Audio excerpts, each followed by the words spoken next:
In my last video, we discussed why artists, producers, and engineers should charge for their services, but in this video, we're going to discuss when they should start charging for their services. My name is El Marquis, musician, rapper, record producer, Unashamed Christ Follower. Today, I'm going to suggest when artists, producers, and engineers should charge for their services. El Marquis Productions.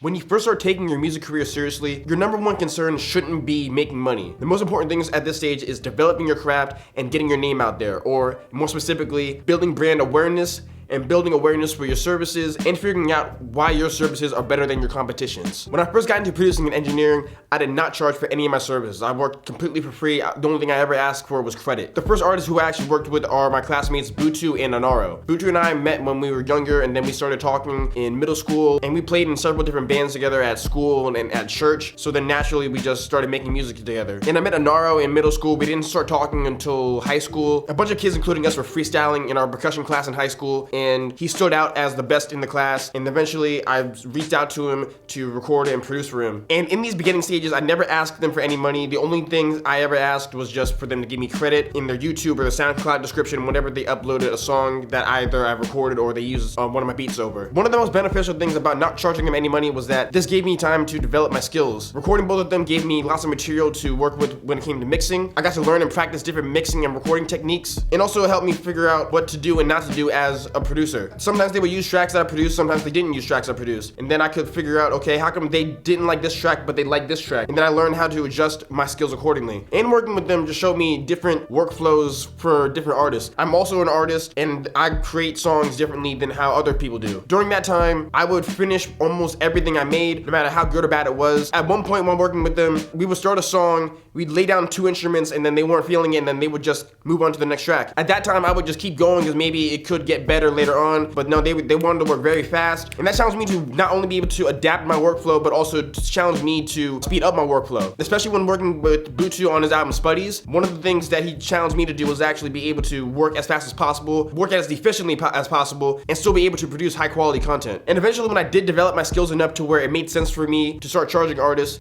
started actually to approach me. They would check out Butu's and Anaro's music, and they'd be asked, oh hey, who recorded this or who made this beat? And then they would actually refer them to me. And most of the artists who I work with actually came out to me first just by word of mouth, which is amazing, and that's due to me building up my resume with Butu and Anaro. So in summary, I found two really dope artists. I recorded them for free, didn't ask for anything except for credit, and as they grew in popularity, people were checking out their music. They wanted to know who was behind them. They found out it was me, and then they actually started coming to me because I had built up my resume, I had proved that I can do what I say I can do, and they saw the content and they wanted to start working with me. And I recommend that you do something similar. If you're an artist, don't worry about charging for your performances. Perform for free. Perform at different open mic nights or at your churches or at different local events. If you're a producer, give beats to the best artists in your city for free. If you're an engineer, record artists for free. Mix artists for free. The most important thing for you to do in the early years of you starting to take your career seriously is to build awareness and to develop your craft. And you'll know it's time for you to start charging for your services when people start asking about you, whether they hear about your performance skills, whether they hear multiple artists that you produced or engineered for, and people keep asking who's behind their music, and when people start approaching you for when they need someone to perform or produce or record their music. So to summarize all the main points in this video, yes, you should charge for your services, but in the beginning stages, your number one concern should not be making money. It's for actually developing your talent and building brand awareness. And you can simply do this by not charging for your services and working with different people without charging them. And you'll know that it's time for you to start charging when people start approaching you and once your product can compete with your competition. Thank you for watching this video. If you like what you've seen today, please give this video a thumbs up and subscribe to the channel and turn on notifications so you know whenever I upload new videos.